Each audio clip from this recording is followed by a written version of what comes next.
Guys, स्वागत है आपका success up next YouTube channel पे। और 5000 प्लस मैकेनिकल इंजीनियरिंग क्वेश्चंस के ऑब्जेक्टिव क्वेश्चंस की सीरीज़ है, जिसका ये 4th लेक्चर है। प्रोडक्शन इंजीनियरिंग का हमारा टॉपिक है, उसको चलिए शुरू करते हैं। इस वीडियो की पीडीएफ आपको कुछ टाइम बाद टेलीग्राम चैनल पे मिल जाएगी, इंस्टाग्राम पे फॉलो कर सकते हैं डेली बेसिस पे जीके जीएस की अपडेट के लिए। पहला क्वेश्चन है, in machining metal the cutting force at the cutting edge is measured by. तो कटिंग फोर्स जो मेजर किए जाते हैं वो डायनामोमीटर से मेजर किए जाते हैं। सिंपल सा क्वेश्चन है, कई बार एग्जाम से पूछा जाता है। For machining a mild steel work piece using carbide tool the maximum material removal at the temperature. तो कार्बाइड टूल के लिए जो आपका टेम्परेचर होता है वो होता है अराउंड 900 डिग्री सेल्सियस के पास। इसमें कोई सा भी ऑप्शन नहीं दिया था, तो ये सारे ऑप्शन गलत है। 900 डिग्री सेल्सियस के पास आपका होता है। ठीक है, यहाँ पे मैंने एक चार्ट लगा दिया है जिसमें आप देख सकते हैं हाई कार्बन स्टील है तो वो सिर्फ उसकी जो एवरेज स्पीड रहती है वो आपको 7.5 मीटर पर मिनट तक देखने को मिलेगी। ओके, और टेम्परेचर लिमिट जो रहती है वो 250 degree Celsius. High speed steel के लिए 30 स्पीड रहेगी और 600 डिग्री सेल्सियस टेम्परेचर। कार्बाइड के लिए 150 की स्पीड रहेगी और 900 डिग्री सेल्सियस तक जाता है आपका टेम्परेचर। सेरामिक के लिए 600 मीटर पर मिनट तक की स्पीड जा सकती है और 1300 डिग्री सेल्सियस तक आपका टेम्परेचर जा सकता है। For machining mild steel with high steel speed, high speed steel की अगर मैं बात करूं तो एच एस एस की अगर मैं बात करें तो 30 तक एवरेज स्पीड जाती है, 30 मीटर पर मिनट। ये माइल्ड स्टील के लिए। ऑन द अदर हैंड अगर हम कास्ट आयरन के लिए जाएं तो कास्ट आयरन के लिए थोड़ी सी ये स्पीड कम हो जाती है और 22 मीटर पर मिनट तक जाती है, क्योंकि कास्ट आयरन जो है वो ब्रिटल होता है थोड़ा सा, जिसकी वजह से एवरेज कटिंग स्पीड थोड़ी सी कम रखता है। अगर मशीनेबिलिटी टाइटेनियम की बात करें तो एक स्पेशल केस होता है, थोड़ा सा अलग केस होता है इसका। टाइटेनियम जो होता है वो बहुत ज़्यादा रिएक्टिव होता है। इस वजह से क्या होता है ना कि कोई भी आप कटिंग टूल यूज़ करो उसका कोई ना कोई केमिकल एलिमेंट टाइटेनियम के साथ वेल्डिंग की प्रॉपर्टीज़ या केमिकल रिएक्शन वगैरह दिखाना चालू कर देता है, जिसकी वजह से प्री मैच्योर फेल्योर हो जाता है एज का, चिप की जो एज का। तो टाइटेनियम और उसके अलॉयज की जो होते हैं उसकी पुअर थर्मल कंडक्टिविटी भी होती है, जिसकी वजह से थर्मल कंडक्टिविटी कम है। मान लो जो वर्क अगर आप टाइटेनियम है उसको आप मशीन करना चाह रहे हैं, तो अगर यहाँ पे हीट जनरेट हो रही है, सपोज यहाँ पे टूल ऐसे जा रहा है और ये इस तरीके से कट रहा है, यहाँ पे जो हीट जनरेट हो रही है, अगर थर्मल कंडक्टिविटी ज़्यादा होती है ना तो ये जो चिप होती है, जो पूरा मटेरियल है, इसमें पूरी तरीके से हीट डेसिपिटेट हो जाएगी, यहाँ से यहाँ चली जाएगी, यहाँ से आगे चली जाएगी। पर अगर ऐसा नहीं होता, थर्मल कंडक्टिविटी कम होती है, तो ये हीट यहीं के यहीं रह जाती है, यहाँ से आगे कंडक्शन इसका हो नहीं पाता, तो टेम्परेचर बहुत ज़्यादा राइज कर जाता है, कॉजिंग हाई टेम्परेचर राइज, और बिल्टअप एच का फॉर्मेशन हो जाएगा। जब टेम्परेचर राइज करेगा तो बिल्टअप एच का फॉर्मेशन होता है। ऑलमोस्ट जितने भी मटेरियल होते हैं वो सारे केमिकली रिएक्ट कर जाते हैं टाइटेनियम से। मशीनिंग ऑफ टाइटेनियम तो डिफिकल्ट क्यों है? क्योंकि केमिकल रिएक्शन हो जाता है टूल और वर्क के बीच में। ओके, नेक्स्ट देखते हैं, the factor considered for the evolution of machinability. Machinability के लिए cutting force, cutting power consumptions, tool life और type of chip, shear angle, ये सारे ही जो हमारे फैक्टर्स होते हैं इनकी वजह से, इनकी मदद से हम इवेल्यूएट करते हैं मशीनेबिलिटी। देखिए, अगर टूल लाइफ बहुत ज़्यादा है, टूल लाइफ हमको बहुत ज़्यादा मिल रही है तो हम कहेंगे मशीनेबिलिटी बहुत अच्छी है। कम कटिंग फोर्स, कम पावर कंजम्पशन में अगर कोई मेटल मशीन हो जा रही है, उसकी मशीनिंग हो जा रही है, तो हम कहेंगे कि यार बहुत बढ़िया मशीनेबिलिटी है। शेयर एंगल ज़्यादा मिल रहा है ना, और चिप्स का जो फॉर्मेशन है वो आसानी से हो रहा है, मतलब चिप ब्रेक हो जा रही है या चिप बनने में दिक्कत नहीं आ रही, तो फिर टाइप ऑफ चिप पे भी डिपेंड करेगा। जैसे बिल्टअप एच का फॉर्मेशन अगर नहीं हो रहा है तो हम कहेंगे मशीनेबिलिटी बहुत अच्छी है। तो all of this in machining metal chip breakage due to, तो चिप का जो ब्रेकेज होता है वो शियर स्ट्रेन आती है, वहाँ पे शियर फोर्स लगता है। ठीक है, शियर फोर्स की वजह से उसकी यील्डिंग होती है, और जब भी यील्डिंग होगी यानी कि यील्ड पॉइंट को पार कर जाएगा जब मटेरियल, तो उसकी वर्क हार्डनिंग होना चालू हो जाता है। प्लास्टिक डिफॉर्मेशन होता है वहाँ पे, तो उसकी वजह से वर्क हार्डनिंग हो जाती है, और वर्क हार्डनिंग की वजह से उसकी जो हार्डनेस है वो ज़्यादा बढ़ जाएगी। हार्डनिंग हो रही है, स्ट्रेन हार्डनिंग हो रही है, तो हार्डनेस जब ज़्यादा होगा, ज़्यादा हार्ड होगा तो ब्रिटल भी बन जाता है, ब्रिटल होगा तो वो टूट जाएगा। इन मशीनिंग मेटल सरफेस रफनेस किस वजह से होती है? सरफेस में रफनेस जो आती है वो आपकी आती है मेनली फीड की वजह से। इसके अलावा डेप्थ ऑफ कट भी रिस्पॉन्सिबल होती है। तो जो फीड मार्क्स होते हैं उसकी वजह से आपकी सरफेस रफनेस देखने को मिलती है। डेप्थ ऑफ कट का उतना ज़्यादा रोल नहीं भी होता है, फीड का मेन आपका रोल होता है। ओके, इसके अलावा जो बिल्टअप एज है, बिल्टअप एज की वजह से क्या होता है कि जब ये बिल्टअप एज वाला जो पोर्शन है ये टूट जाता है और फिर ये जो मशीन सरफेस है उसके नीचे आ जाता है और घिस के उसकी सरफेस फिनिश को ख़राब कर देता है, ठीक है। और कटिंग टूल वाइब्रेशन की वजह से, डेप्थ ऑफ कट के इस कारण नहीं होगा, ये थोड़ा सा मैंने फ्लो में बोल दिया था, गलत हो जाएगा। हमारा फीड की वजह से होगा, कटिंग टूल वाइब्रेशंस की वजह से होगा और बिल्टअप एज के फॉर्मेशंस की वजह से होता है। Surface finish is improved by increasing. Surface finish अगर आपको इंक्रीज करनी है तो क्या करेंगे? कटिंग स्पीड और को आप इंक्रीज कर दीजिए, नोज रेडियस को इंक्रीज कर दीजिए, ट्रू रेक एंगल को इंक्रीज कर दीजिए, फीड को डिक्रीज कर दीजिए। देखिए, कटिंग स्पीड आप इंक्रीज करेंगे ना, रेक एंगल इंक्रीज करेंगे तो ये बिल्टअप एज जो होती है उसको रिड्यूस कर देगा या रिमूव कर देगा, तो बिल्टअप एज भी हमारी कम हो जाएगी। नोज रेडियस अगर आपका हो जाएगा तो जो रफनेस का फॉर्मूला होता है, रफनेस का वो होता है आपका F²/8R, यही फॉर्मूला होता है। जब आप नोज रेडियस बढ़ा दोगे तो रफनेस कम हो जाएगी, जब रफनेस कम है तो सरफेस फिनिश इंप्रूव कर जाएगी ऑब्वियसली। तो ऑल ऑफ दीज यहाँ पे डी ऑप्शन करेक्ट होगा। Increase in depth of cut and feed rate, तो डेप्थ ऑफ कट अगर बढ़ेगी और फीड रेट बढ़ाएंगे तो डिटोरिएट कर देगी आपकी सरफेस फिनिश को, ठीक है। तो यहाँ पे तो ये इन लोगों ने इंक्लूड नहीं किया था आपका डेप्थ ऑफ कट, पर यहाँ पे इन लोग कह रहे हैं कि डेप्थ ऑफ कट बढ़ाते हैं तो भी आपकी सरफेस फिनिश पे फर्क पड़ता है। ओके, तो कम डेप्थ ऑफ कट रखें और फीड आप भी कम रखें, उससे आपकी जो सरफेस फिनिश है वो ज़्यादा बेहतर मिलेगी।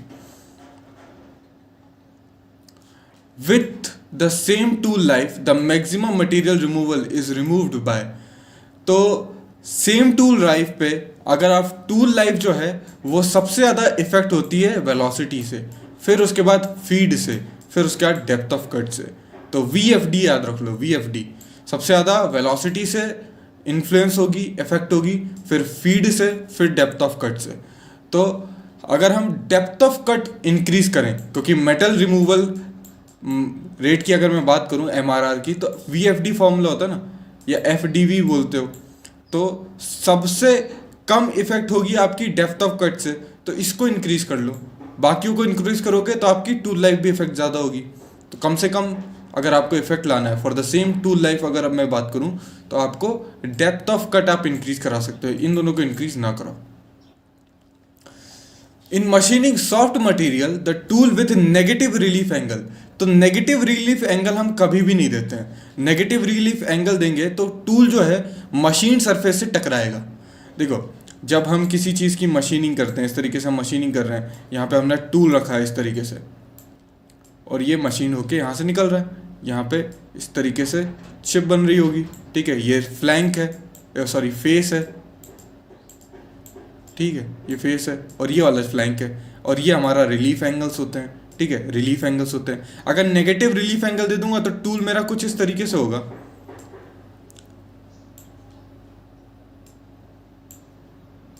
इस तरीके का टूल।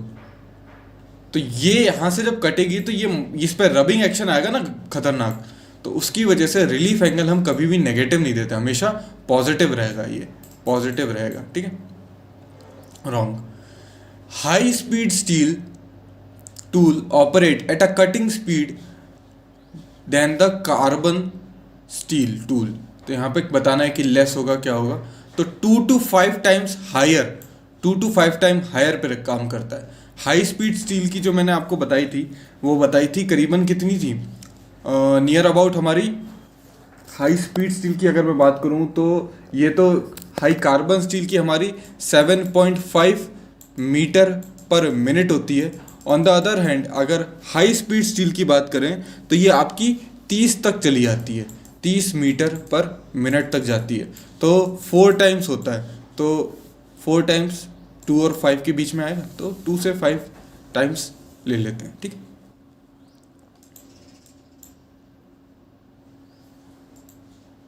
नेक्स्ट क्वेश्चन की बात करते हैं।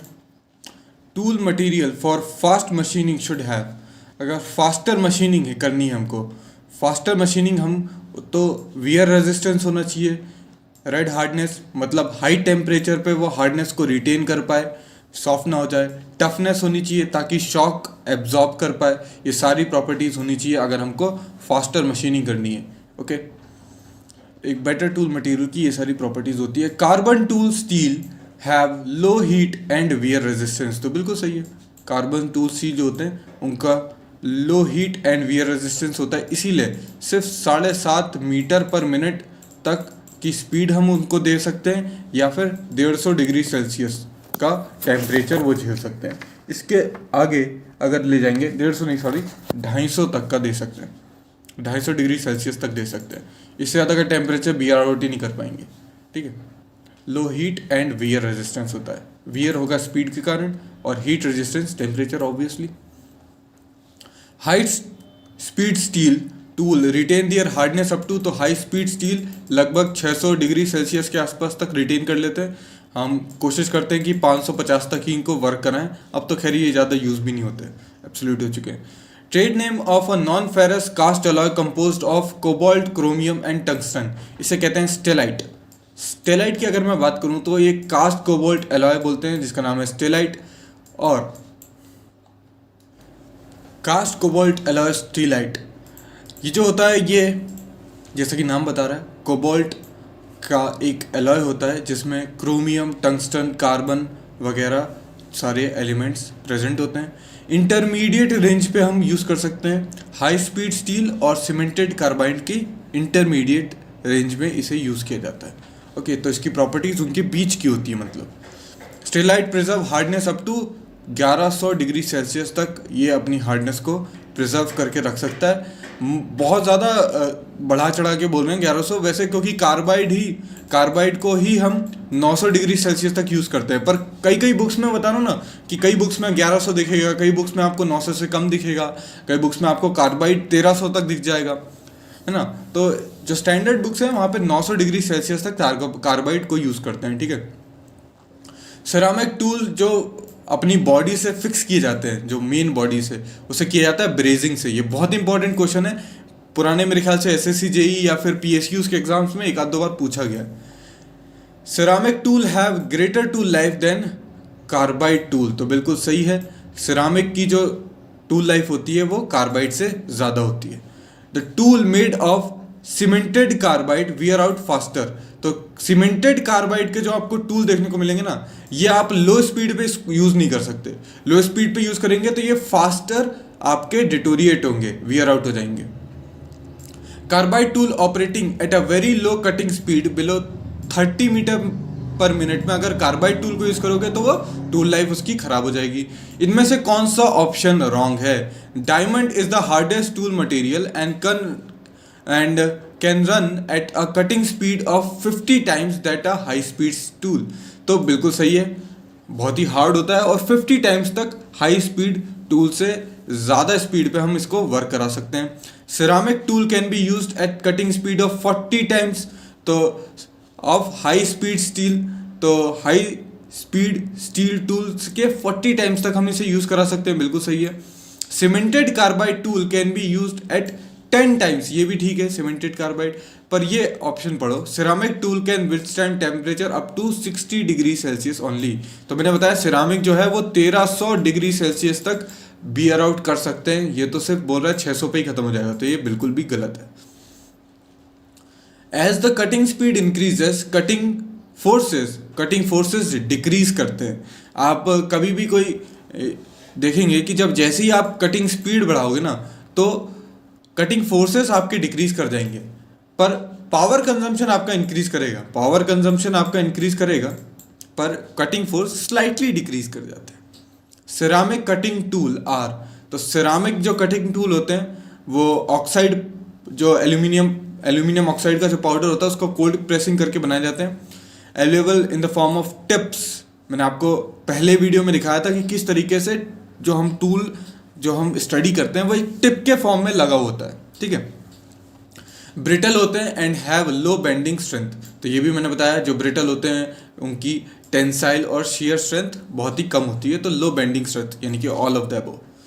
कटिंग फ्लूइड जो होता है वो एक कूलेंट की तरह कूल करता है टूल को, कूल करेगा वर्कपीस को और इम्प्रूव करेगा सरफेस फिनिश को। सरफेस फिनिश को कैसे इंप्रूव करेगा? देखिए, बिल्टअप एज का जब फॉर्मेशन होता है तो उसकी वजह से सरफेस फिनिश खराब होती है। अगर आप अच्छी मात्रा में कटिंग टूल यूज़ करते हैं तो टेम्परेचर उतना बढ़ नहीं पाएगा, और टेम्परेचर नहीं बढ़ेगा तो बिल्टअप एज फॉर्मेशन होने का तो सवाल ही नहीं उठता। Cutting fluid mostly use for machining steel, तो स्टील मशीनिंग के लिए सॉल्युबल ऑयल यूज़ करते हैं। तो यहाँ पे आप देख सकते हैं कूलेंट की तरह कटिंग फ्लूइड प्राइमरी यूज होता है, फिर उसका दूसरा काम फ्रिक्शन जो है उसको कम करना भी होता है, reducing the friction. Cast iron के केस में ड्राई और कंप्रेस्ड एयर यूज कर लेते हैं। कहीं कहीं क्वेश्चन में आपको दिखेगा कि no cutting fluid, no cutting fluid भी चलेगा। Soluble oil for high speed machining या ग्राइंडिंग करनी है तो सॉल्युबल ऑयल चाहिए होता है। नॉर्मल मशीनिंग के लिए कुछ भी ना हो कास्ट आयरन में तो भी कोई दिक्कत नहीं है। अगर हमें ब्रास की करनी है तो ड्राई और स्ट्रेट मिनरल ऑयल लगेगा विदाउट ईपीए। ईपीए हमें यहाँ पे जरूरत नहीं पड़ेगा। ओके, एक्सट्रीम प्रेशर एडिटिव कहते हैं ईपीए को, एक्सट्रीम प्रेशर एडिटिव। लास्ट में इसके बारे में 2-4 लाइनें बोल दूंगा। एल्यूमिनियम की अगर मैं बात करूं तो मशीन्ड ड्राई और केरोसिन ऑयल, ये भी इंपॉर्टेंट क्वेश्चन है, कई बार पूछा जा सकता है कि एल्यूमिनियम की मशीन करने के लिए क्या कटिंग फ्लूइड यूज होता है, तो केरोसिन ऑयल होता है, उसमें मिनरल ऑयल वगैरह मिला देते हैं, सॉल्युबल ऑयल मिला देते हैं। ओके, स्टेनलेस स्टील के लिए अगर मैं बात करूं तो हाई परफॉर्मेंस सॉल्युबल ऑयल चलता है, नीट ऑयल लगेगा, हाई कॉन्सेंट्रेशन और क्लोरिनेट ईपी एडिटिव्स लगते हैं, एक्सट्रीम प्रेशर एडिटिव्स रखते हैं। अब एक्सट्रीम प्रेशर एडिटिव्स क्या होते हैं कि जब बहुत ज़्यादा प्रेशर और टेम्परेचर इन्वॉल्व होता है कटिंग में, तो क्या होता है ना कि जो नॉर्मल एडिटिव्स होते हैं वो अपनी ल्यूब्रिकेटिंग प्रॉपर्टीज, अपनी डेंसिटी खो देते हैं, पतले हो जाते हैं बहुत ज़्यादा। पर ईपीए की बात करूं तो जैसे ही इन पे लोड पड़ता है ये और ज़्यादा ल्यूब्रिकेटिंग हो जाते हैं और ज़्यादा अच्छे से काम करते हैं। ठीक है, तो इतनी सारी चीज़ें काफ़ी हैं एग्जाम के लिए। In machining cast iron no cutting fluid is required, तो बिल्कुल सही है, कास्ट आयरन में ज़रूरत नहीं पड़ती। अगर कहीं लिखा हो ड्राई और कंप्रेस्ड एयर तो वो भी चलेगा, नहीं हो तो भी चलेगा। Cutting fluid mostly used for machining alloy steel, alloy steel के केस में सॉल्युबल ऑयल लगेगा, steel alloy steel soluble oil, उसमें ईपी भी डाल दो तो बहुत बढ़िया।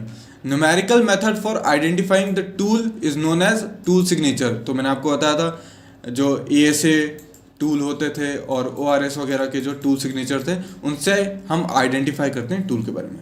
सो that's the end of the video, thanks for watching and do subscribe to our channel, hit the bell icon button. Again, thanks for watching and have a nice day.